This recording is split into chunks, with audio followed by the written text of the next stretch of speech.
Ikasampung kabanata. Ang tunay na pastol. Nagsalita si Jesus sa pamamagitan ng paghahalintulad. Sinabi niya, "Sinasabi ko sa inyo ang totoo. Ang pumapasok sa kulungan ng mga tupa nang hindi dumadaan sa pintuan, kundi umaakyat sa pader ay magnanakaw at tulisan. Ngunit ang dumadaan sa pintuan ay ang pastol ng mga tupa.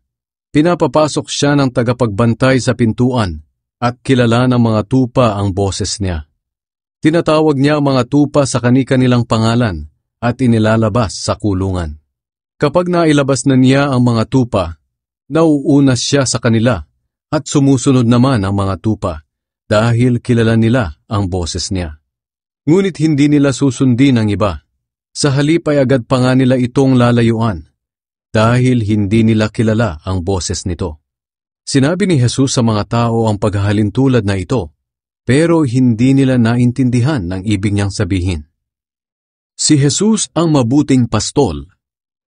Kaya muling sinabi ni Jesus, "Sinasabi ko sa inyo ang totoo. Ako ang pintuan na dinadaanan ng mga tupa. May mga tagapagturo na nauna sa akin, na ang katulad ay mga magnanakaw at mga tulisan. Ngunit hindi sila pinakinggan ng aking mga tupa. Ako ang pintuan. Ang sinumang pumasok sa pamamagitan ko ay maliligtas. Magiging katulad siya ng tupa na malayang nakakapasok at nakakalabas ng kulungan, at makakatagpo siya ng pastulan.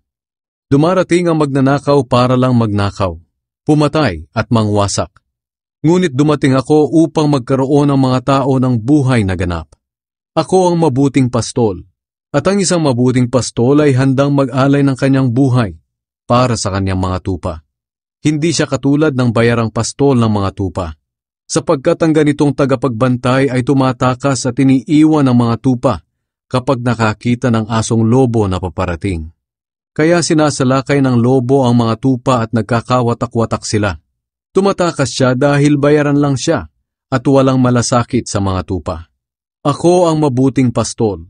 Kung paano ako nakikilala ng aking ama at kung paano ko siya nakikilala, ganyan din ang pagkakakilala ko sa aking mga tupa at ang pagkakakilala nila sa akin. At iniaalay ko ang aking buhay para sa kanila. May iba pa akong mga tupa na wala sa kawan na ito ng mga Hudyo. Kinakailangan ko rin silang tipunin. Pakikinggan din nila ang mga salita ko. At ang lahat ng nakikinig sa akin ay magiging isang kawan na lang na may iisang pastol. Mahal ako ng Ama dahil iniaalay ko ang aking buhay para sa kanila. At pagkatapos ay muli akong mabubuhay. Walang makakakuha ng aking buhay, kundi kusa ko itong ibinibigay. May kapangyarihan akong ibigay ito, at may kapangyarihan din akong bawiin ito. Sinabi ito ng aking Ama sa akin.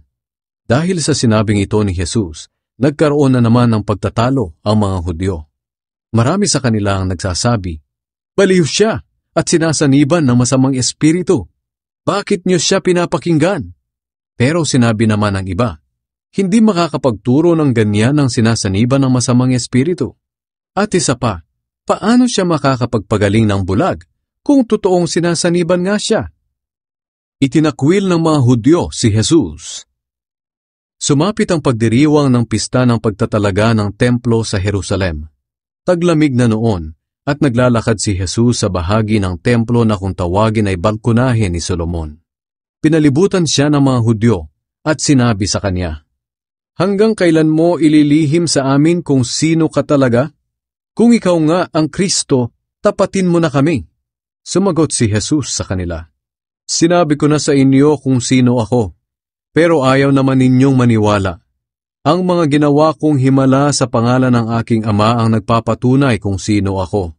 Ngunit ayaw niyong maniwala sa akin dahil hindi kayo kabilang sa aking mga tupa. Nakikinig sa akin ang aking mga tupa. Kilala ko sila at sumusunod sila sa akin. Binibigyan ko sila ng buhay na walang hanggan, at kailanman ay hindi sila mapapahamak. Walang makakaagaw sa kanila sa aking kamay. Ibinigay sila sa akin ng Ama na higit na makapangyarihan sa lahat. Walang makakaagaw sa kanila mula sa kamay ng aking Ama. Ako at ang Ama ay iisa.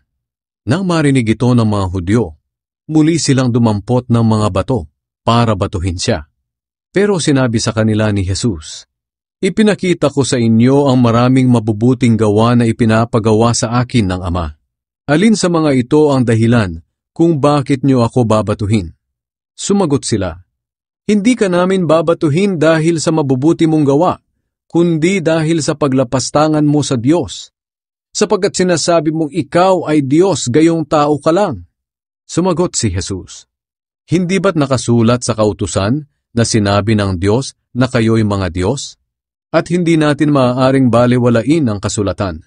Kaya kung tinawag niyang Diyos sa mga binigyan niya ng mensahe niya, bakit niyo sinasabing nilalapastangan ko ang Diyos dahil sa sinabi kong ako'y anak ng Diyos? Pinili ako ng Ama at sinugo niya rito sa mundo. Kung hindi ko ginagawa ang mga ipinapagawa ng Ama, huwag kayong maniwala sa akin.